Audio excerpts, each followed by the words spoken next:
오늘 여러분과 함께 나누게 될 말씀의 주제는 외식의 영과 진리의 영성이라고 하는 그런 말씀입니다. 자, 외식하는 자는 어떤 영으로 살고 또 진리로 사는 사람은 어떤 영으로 사는가.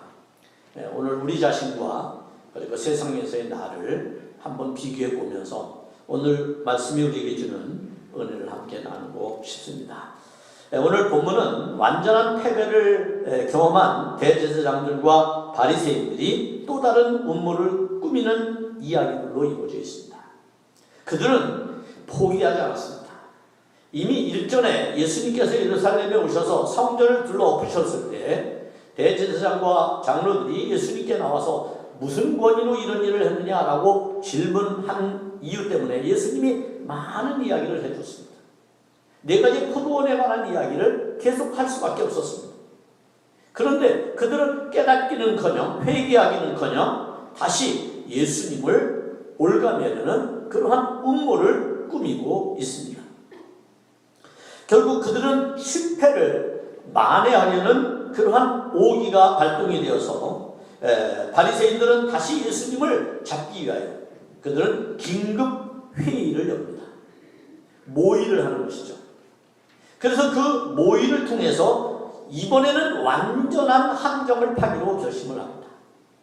그리고 그들 모두가 동의하는 마음으로 예수님께 오지요.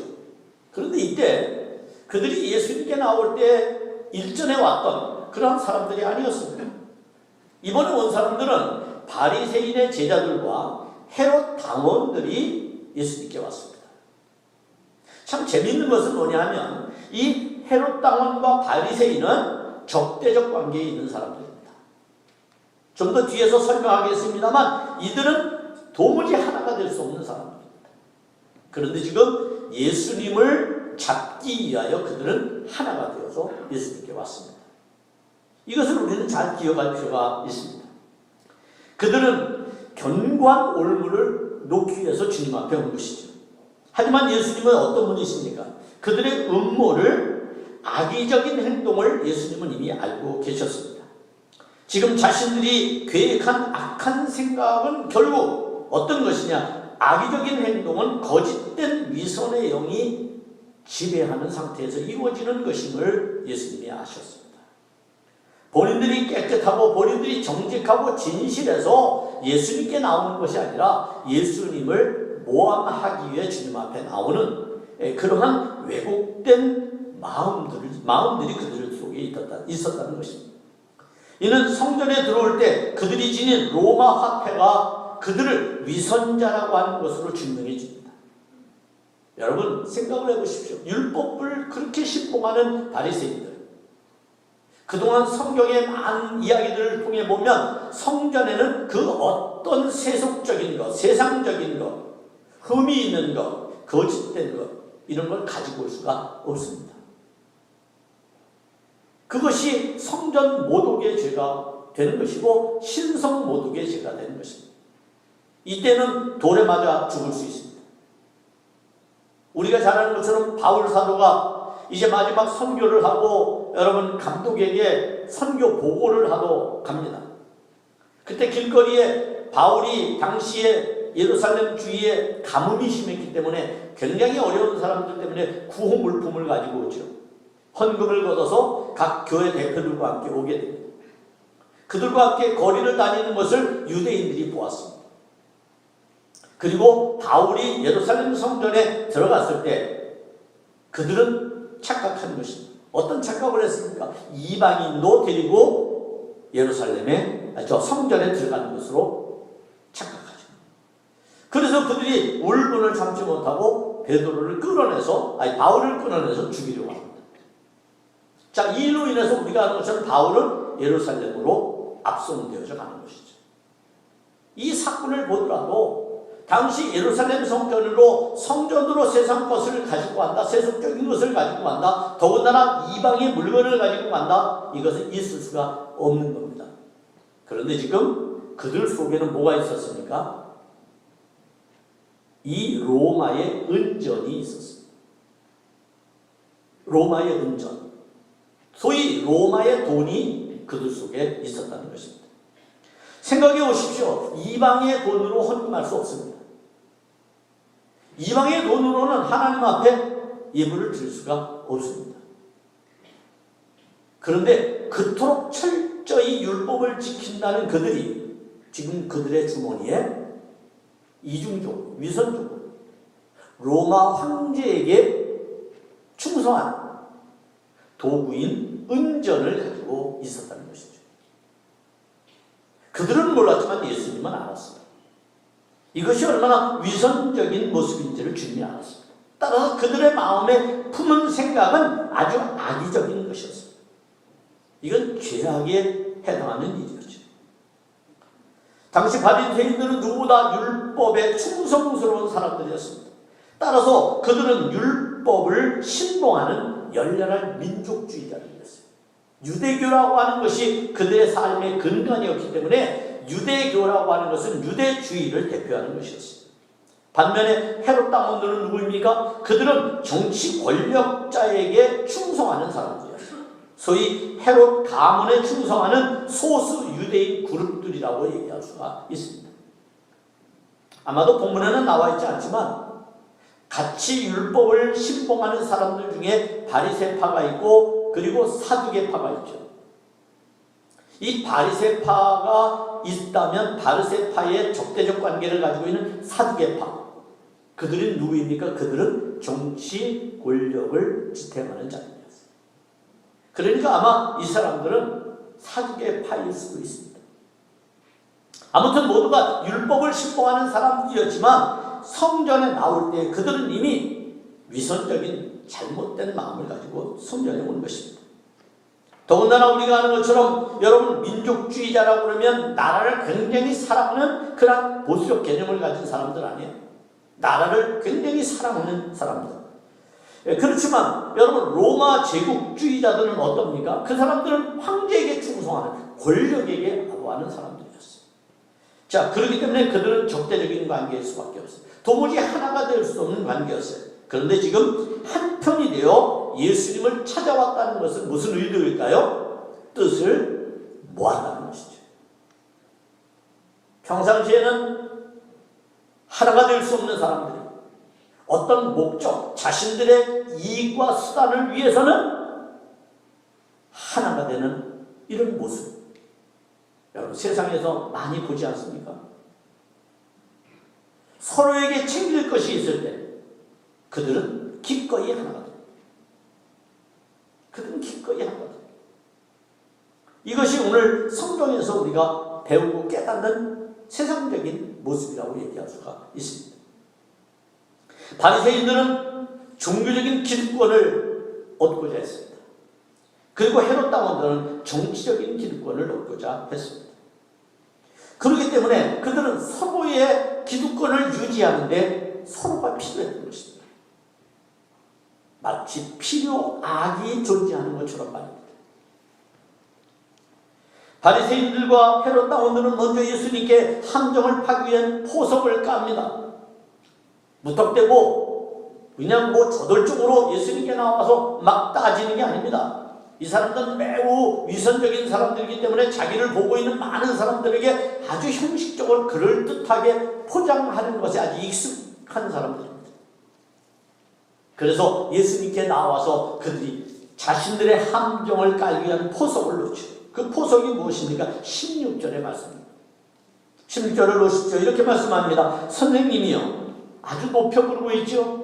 당시 유대사회에서 랍비라는 것은 최고의 스승을 지칭하는 말입니다. 우리가 아노니 당신은 참되시고 진리로 하나님의 도를 가르치시며 아무도 꺼리는 일이 없으시니 이는 사람을 외모로 보지 아니하심이니이다. 그저 예수님께 대해서 말할 수 없는 칭송을 늘어놓습니다. 예수님 가운데서도 최고의 따를 수밖에 없는 그러한 주님이라는 거예요. 함정을 파는 사람들이 이런 이야기를 할 때는 높이 올렸다가 다른 한순간에 떨어뜨리려고 하는 것입니다. 그래서 우리도 옛날에 그런 얘기 하잖아요. 비행기 태우지 말라고. 여러분, 지금 예수님을 비행기 태우고 있는 거예요. 그런데 예수님 이 말에 우쭐하지 않았어요. 매수면 냉철했어요. 왜냐하면 그들의 음모를 알고 있었기 때문에, 그들의 악한 마음을 알고 있었기 때문에, 그들의 위선적인 영의 세계를 예수님이 이해했기 때문입니다. 예수님께서 그런 마음을 왜 모르시겠습니까? 그들의 포석은 이런 것입니다. 한마디로 말하면 두 가지 의미로 우리가 이해할 수 있어요. 예수님은 참말을 하신다라고 하는 것을 통해서 예수님이 다음 우리가 질문하는 것에 대해서 거짓말하면 안 됩니다. 그런 얘기. 당신 임균변을 말하면 안 됩니다. 솔직한 대답을 해주십시오. 두 번째로 그들이 이렇게 예수님을 이렇게 지켜 올려주는 것은 어떤 의미냐면 그것은 이런 의미를 가져요. 예수님은 그 누구도 눈치 보지 않는 분이니까 그냥 꺼리낌 없이 얘기할 수 있다는 거예요. 여기서 눈치를 안 보는 것은 유대 종교 지도자들이나 로마 권력자들의 눈치를 안 본다. 그러니까 보지 말고 진실대로 얘기해달라 그러니 당신 원래 그런 분이지 않습니까? 이런 얘기죠. 자, 이렇게 함으로써 그들은 이제 곧 자신들이 던질 질문에 대하여 예수님께서 어떤 말씀을 하시든지 다른 변명거리를 이야기하지 못하도록 못을 박아놓습니다. 예수님께. 지금 예수님 주위에 이 사람들만 있는 것이 아니라 많은 사람들이 있잖아요. 군중들이 있잖아요. 자, 결국은 예수님께 질문을 던집니다. 이렇게 질문합니다. 그러면 당신의 생각에는 어떠한지 우리에게 말씀해 주십시오. 예수님, 당신의 생각은 어떻습니까? 곧 가이사에게 세금을 바치는 것이 옳으니까 옳지 아니하니까. 굉장히 여러분 판단을 요구하는 그러한 질문을 하고 있습니다. 마치 양다리를 걸치듯 이 방법도 저 방법도 다 통하는 것을 지금 이야기하고 질문하는 거예요. 여러분 바둑 타는다고 오목을 더 보셨나요? 오목을 이제 더 보면, 오목을 두다 보면 정신없이 두다 보면 때로 삼삼이 걸릴 때가 있어요. 또 육목과 오목이 교묘하게 만들어질 때가 있어요. 자, 이런 일이 생기면 어떻게 될까요? 빠져나갈 구멍이 없어요. 이건 완전한 승리예요. 상대에게는 완전한 패배를 안겨주는 거예요. 오목이라는 게 그렇습니다. 누가 먼저 5개의 선을 형성하느냐, 거기에 따라서 승패가 갈리는 것이기 때문에 동시에 3-3이 된다든지 아니면 동시에 육목과 오목이 이루어진다든지 하는 것은 도무지 벗어날 길이 없는 것이죠. 마치 지금 바리새인들의 함정이 그와 같습니다. 예수님 이 길을 선택할 수도 없습니다. 저 길을 선택할 수도 없습니다. 어떻게 선택하는 것이 옳은 걸까요? 이제 바리새인들은 이런 생각을 했을 것입니다. 질문을 던져놓고, 야, 이제 예수의 항복 선언만 들으면 된다. 예수가 이제 드디어 항복하겠지. 마치 진퇴양난에 빠지고 사면초가에 빠진 예수님의 모습을 보며 속으로 즐거워했을지 모릅니다.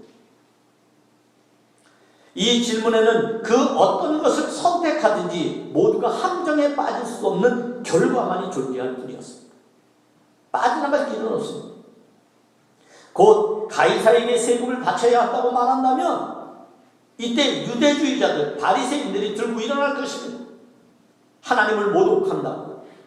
그리고 유다를 로마 제국에 팔아먹는 매국노라고. 그렇게 할 것입니다. 반면에 세금을 가이사에게 주면 안 된다고, 바치면 안 된다고 말한다면 이때 헤롯 당원들이 들고 일어날 판입니다. 그리고 황제에게 반역자라고 예수님을 몰아세울 판이었던 것이죠. 자, 성경의 스토리가 재미있습니다. 지금까지는 유대인들만 개입했습니다. 예수님과. 특히 바리새인들, 율법주의자들만 예수님과 충돌했습니다. 그런데 이제는 정치 그룹이 개입하기 시작합니다. 무엇인가 상황의 반전이 이루어질 것 같지 않습니까? 우리가 잘 아는 것처럼 지금 이곳은 예루살렘입니다. 예루살렘에 왜 예수님이 오셨는지를 우리는 이제 상상할 필요가 있습니다. 그런 의미에 있어서 예수님은 이런 반역자들의 음모에 대해서 당당하셨습니다. 비겁한 행동을 하지 않습니다. 그것은 본인의 대답이 완전해서가 아니라 예수님은 이미 마음의 결심을 하고 예루살렘으로 입성하셨기 때문에. 왜 예루살렘에 입성하셨어요? 십자가를 지기 위해서 오신 겁니다. 그러니 죽음을 앞둔 예수님이 무슨 미련이 있고 무슨 두려움이 있습니까? 그럼에도 예수님의 생각은 복잡했을 것입니다. 자, 예수님은 이렇게 말씀합니다. 외식하는 자들아, 어찌하여 나를 시험하느냐? 여기 외식하는 자들이라고 하는 표현은 거짓되다고 하는 거예요. 너희들 겉과 속이 달라. 너희들 무슨 마음에 나를 해하려고 했지 않아. 그런데 나를 시험해? 바리새인들과 헤롯 당원들의 의도를 예수님이 알고 계시듯 책망하고 있는 겁니다. 그리고는 예수님이 이렇게 묻습니다. 세금 낼 돈을 내게 보이라. 이미 그들이 로마 황제에게 세금을 열심히 내고 있는 자들이었잖아요. 그러니까 세금 낼 돈을 나에게 보여달라. 여러분, 그 말에 그들은 한 데나리온을 예수님께 가지고 옵니다. 이것은 당시 로마에서 통용되던 은화입니다. 은화. 자, 이것을 가지고 왔습니다. 그런데 여러분, 모든 형상들은 다 그런 것들은 뭘 말하는 거 아니? 돈이라고 하는 것은 주인에게 드리는 로마 황제 가이사의 얼굴이 문양이 찍혀 있습니다. 그리고 거기에게 로마 황제만이 너희들의 주인이다, 이런 말이 기록되어 있습니다. 여러분, 이것을 보면서 예수님이 묻습니다. 이 형상과 굴이 누구의 것이냐? 그들은 말하죠. 가이사의 것입니다. 소위 로마 황제입니다. 예수님 대답하십니다. 그러면 가이사의 것은 가이사에게, 하나님의 것은 하나님께 바쳐라. 자, 멋진 대답을 하신 것이죠. 그렇게 생각하십니까? 그러나 이 대답은 완전한 대답이 아닙니다. 예수님은 앞에서도 제가 말했듯이 죽음 따위를 두려워하는 분이 아니십니다. 잠시 자신의 생명을 보존하려고 처세를 부리고 꼼수를 부리고 지혜를 동원하지 않습니다. 그러면 예수님은 왜 이렇게 애매한 대답을 하셨을까요? 이게 본문에서 우리가 풀어야 될 숙제입니다. 참 재미있는 것은 여기 22절에 이렇게 말씀합니다. 이 바리새인의 제자들과 헤롯 당원들이 그들이 이 말씀을 듣고 놀랍게 여겨 예수를 떠나가니라 그랬습니다. 함정을 파서 예수를 잡으려고 온 사람들이 이 말 한마디에 감동을 받고 간다고요? 이 말 한마디에 놀라운 예수님을 발견한다고요? 아니죠. 그거보다 더 깊은 무슨 뜻이 있는 거죠. 악한 마음을 가지고 있던 사람들조차도 감동을 받을 수 있는 무엇인가 의미가 그 속에 있는 것이죠. 왜? 당시 바리새인, 헤롯 당원들 똑똑한 사람들이었어요. 공부 많이 한 사람들이었어요. 그러니 예수님의 말씀이 무엇을 말하는지 그들은 짐작할 수 있었다는 것입니다. 여러분, 예수님은 지금 대답하시기를 본질을 비켜간 대답을 하는 겁니다. 여러분, 질문을 다시 한번 상기해 보십시오. 이 질문은 이렇게 우리가 의역해 볼 수 있습니다. 오직 하나님만을 섬기는 유대인으로서 이방 나라의 황제에게 세금을 바치는 게 옳은 겁니까? 이렇게 질문하는 거였어요. 대답은 당연히 안 됩니다. 그래서는 안 됩니다. 라고 해야 되는 거였습니다. 그래야 함정에 빠지는 것이고, 그래야 예수님다운 대답이 되는 겁니다. 그런데 지금 예수님 너무 애매하게 대답하십니다. 너무 애매하게. 여러분, 하나님만을 섬기는 백성일지라도 그들이 세상의 논리에 현혹이 되면 이런 결과들을 만들어낼 수가 있습니다. 지금 세상적인 논리로 그들이 무엇을 말하고자 하는 겁니까? 양자택일을 요구하고 있는 겁니다. 예수님께 대하여 양자택일을 요구하는 겁니다. 유대인들은 참 교묘했습니다. 그동안 예수님은 하나님의 나라에 대해서 수도 없이 말씀했습니다. 하나님 나라는 어떤 원리를 갖고 있으며 어떤 가치관을 가지고 있고 어떤 목적과 어떤 삶의 목표를 가지고 있는지에 대해서 수도 없이 이야기해줬고, 좀 전에만 해도 포도원의 비유를 통해서 수도 없이 이야기하는 바가 있습니다. 그런데 지금 세상적인 논리를 가지고 예수님 앞에 와서 양자택일을 요구하고 있는 겁니다. 이쪽을 선택하든 이쪽을 선택하든 하라는 겁니다. 이건 완전히 강요하는 것이죠. 여러분, 세상은 무조건 흑백 논리나 그리고 양자택일 같은 이분법적인 사고를 요구합니다. 우리는 어릴 때부터 그렇게 배웠습니다. 이게 옳으니 이게 나쁘니, 이게 좋으니 이게 나쁘니, 이게 정답이니 이게 정답이 아니니 라고 하는 것만 배워왔습니다. 주어진 설정에 정답을 뽑아내는 일에만 익숙했습니다. 그러다 보니 살면서 잘할 수 있는 것은 무엇입니까? 경쟁하고 싸우고 다투는 일입니다.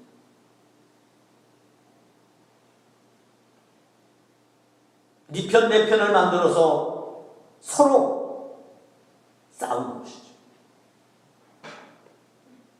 그게 우리 사회에 만연된 모습입니다. 이런 모습에 대한 이해를 듣다면 너무나 많이 들 수가 있습니다. 그러나 하나님 나라의 가치관은 이분법적인 사고를 우리에게 요구하지 않습니다. 하나님의 나라는 이것이냐 저것이냐를 묻는 게 아닙니다. 오늘날 그리스도인들이 착각하고 있는 게 이것입니다. 마치 죄와 악을 자기가 구별할 수 있다고 생각하는데 우리의 교만함이 있습니다. 그러다 보니 사랑보다는 정죄가 더 많은 것입니다. 상대를 이해하려고 하기보다는 내 생각을 앞세우는 일에 익숙해졌습니다. 하나님 나라의 가치관은 무엇을 선택하느냐에 있지 않고 하나님 나라의 가치관은 어떻게 선택하느냐를 묻습니다. 목적이 좋다고 다 좋은 건 아닙니다. 과정도 아름다워야 됩니다. 그래야 진짜 하나님의 나라를 사는 백성다운 모습을 보여주는 겁니다.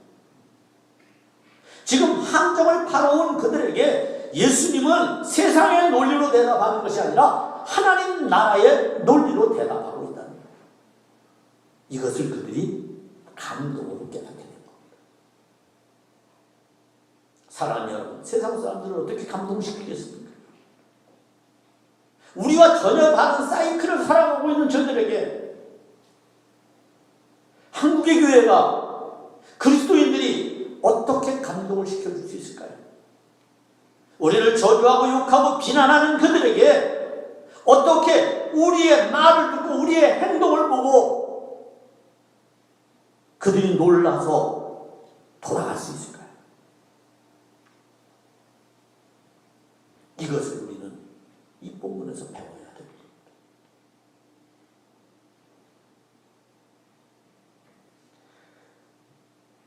앞에서도 말한 것처럼 당시 바리새인들이나 헤롯 당원들은 똑똑한 사람들이었습니다.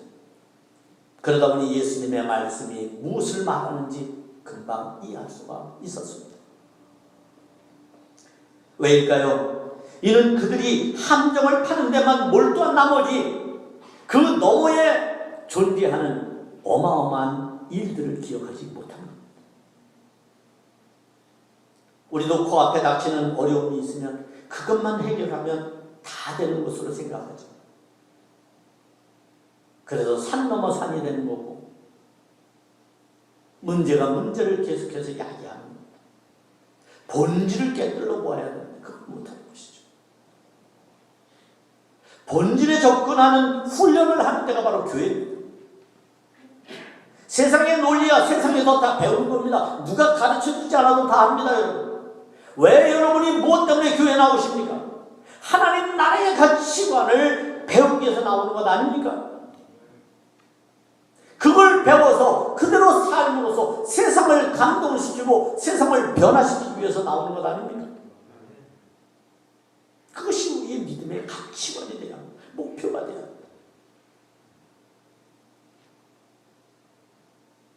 여기 드리는 세금은 어떤 것이었느냐 하면 로마 정부가 유대 민족을 지배하면서 거두어들인 인두세라고 하는 게 있어요. 이 인두세입니다. 인두세라고 하는 것은 글자 그대로 사람의 수대로 세금을 걷어가는 겁니다. 이때 사람의 수는 성인 남자만 해당됩니다. 그래서 어떤 진보적인 신학자는 이렇게 얘기를 해요. 예수님께서 이렇게 대답하신 것은 당시 문화의 주류인 가부장적 사회에 도전하는 것이다. 이렇게도 얘기합니다. 뭐 그런 해석도 가능할 수 있습니다.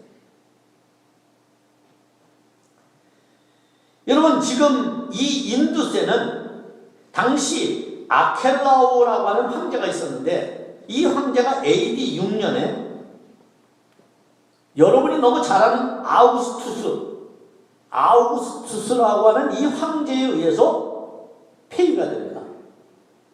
왕권을 빼앗겨 버립니다.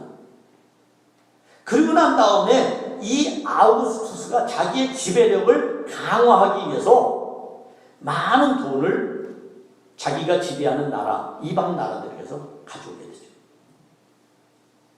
이때에 유대 민족의 세리들을 세우게 되는 거예요. 여러분 예수님 시대의 세리는 누구였습니까? 죄인이라고 낙인 찍힌 사람입니다. 왠지 아세요? 민족주의자들 입장에서 보면 세리들은 로마의 세금을 걷어 바치는 사람이기 때문에 그래요. 그래서 세리들을 세워서 인구를 조사하게 하고 그리고 남자의 성인 남자의 수대로 인두세를 거둬가는 일이었습니다. 처음에 이것이 여러분 시행이 됐을 때 어떤 문제가 생겼을까 한번 상상을 해보십시오. 독립운동을 주장하는 민족주의자들이 이 말에 순응하겠습니까? 아니죠. 우리는 하나님의 백성입니다. 우리가 어떻게 지배받는 것도 서러운데 이방의 황제에게 세금을 바쳐요. 당시에 뭘 바친다고 하는 것은 그것을 그 사람을 주인으로 생각하는 거예요. 하나님만이 우리의 주인인데 어떻게 황제가 우리의 주인이 될 수 있어요? 그래서 저항운동이 일어나게 됩니다. 저항운동. 세금 안 내기 저항운동. 우리나라도 일제시대에 그런 저항운동이 기독교 안에서 많이 일어났죠. 여러분.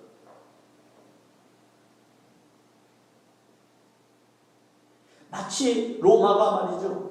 인두세를 뽑아가기 위해서 세리를 세우는 것처럼 우리도 일본 사람들이 지배하기 위해서 도로를 닦고 철도를 내주고 이게 우리 잘 살라고 한 거예요? 우리나라에서 농산물, 곡물 빼가고 광물 빼가고 온갖 금을 다 캐갔지 않습니까 여러분?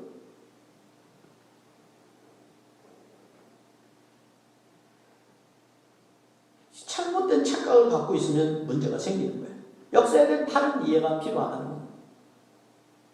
여러분, 민족주의자들은 납세를 거부합니다. 무저항 독립운동을 지금 시작하는 겁니다. 이것을 빌미로 해서 아우구스투스가 군사를 보내게 됩니다. 소위 군대를 보냅니다. 군대를 보내서 유대인들을 학살하기 시작합니다. 수없이 많은 사람들이 죽었습니다.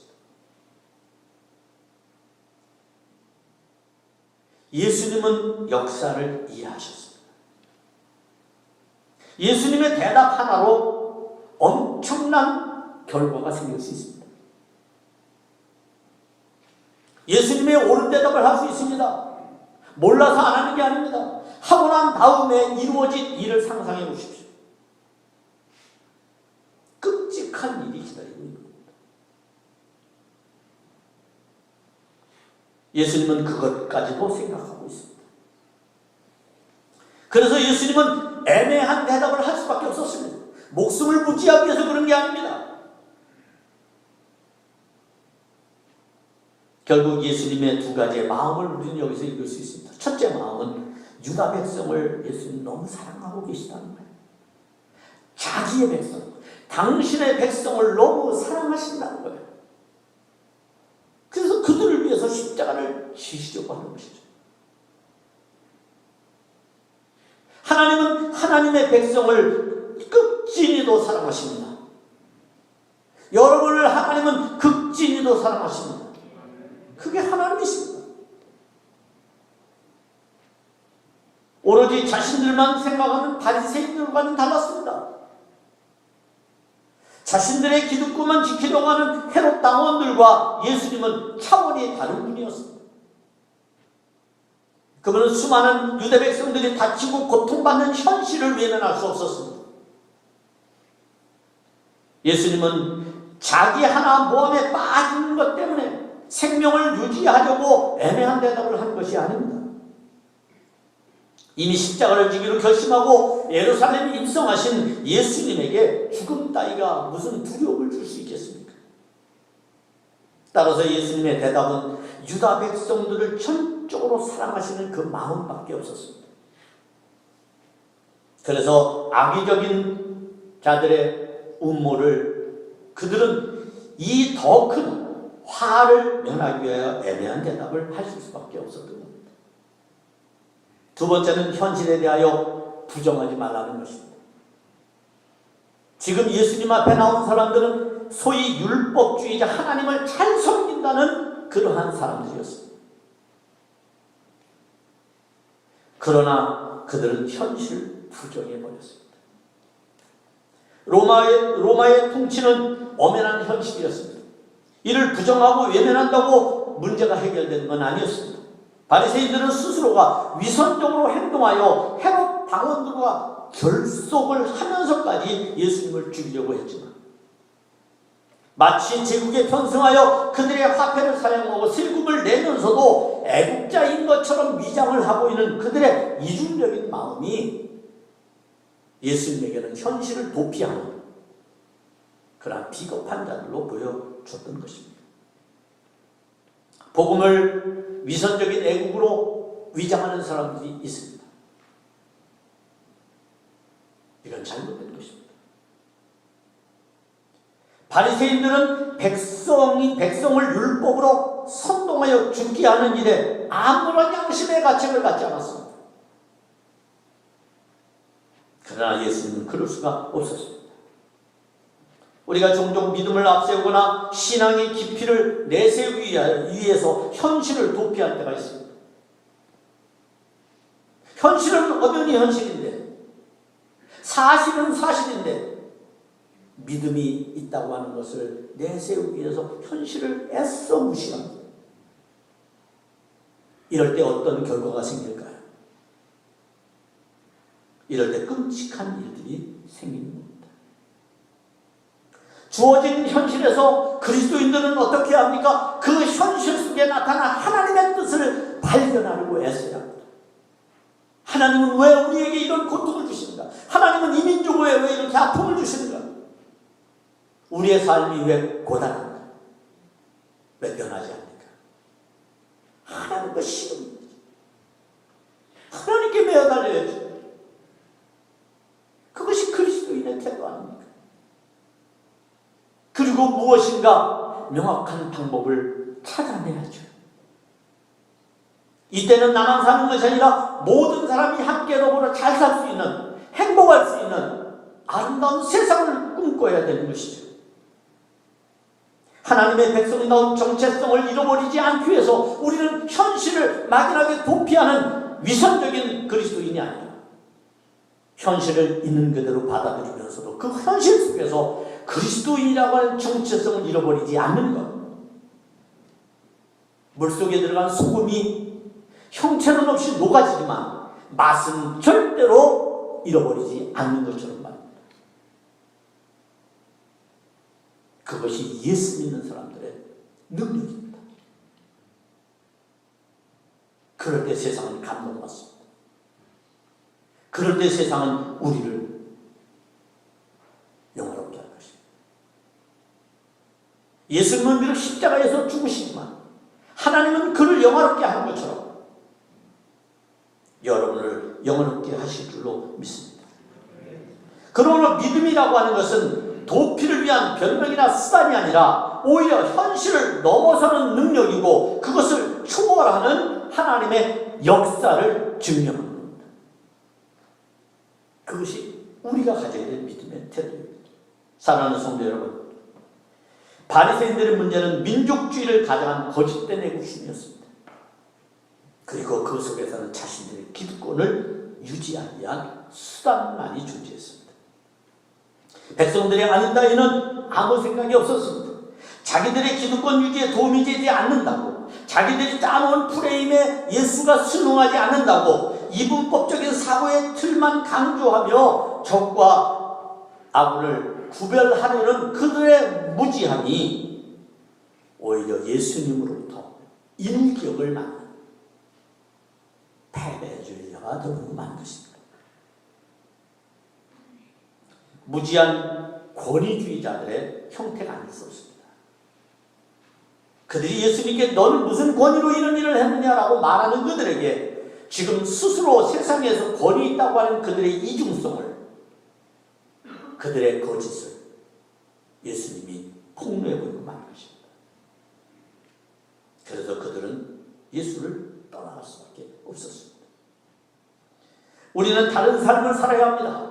내가 하나님의 백성이고 그리스도인이라면 이제는 다른 삶을 살 필요가 있습니다. 단순한 흑백론이나 양자택일이 아니라 모든 사람들이 함께 유익하고 즐겁고 행복한 삶을 추구해가는 삶을 선택할 필요가 있습니다.